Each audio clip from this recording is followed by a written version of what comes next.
তো চায়ের সাথে এটা স্ন্যাক্স বানালে খেতে খুব টেস্ট হয়।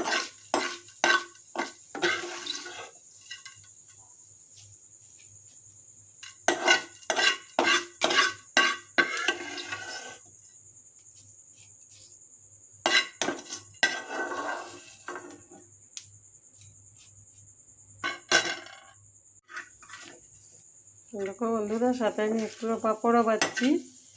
এগুলোর সাথে পাঁপড় দিলে টেস্ট হয় খেতে।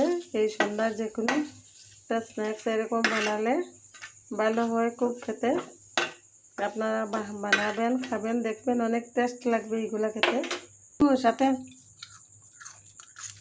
শুকনো লঙ্কা ভেজেছি, খেতে খুব ভালো হবে এইগুলা। আমি এখন চা বানাচ্ছি, এই দেখো চা বানাচ্ছি আমি। এটার সাথে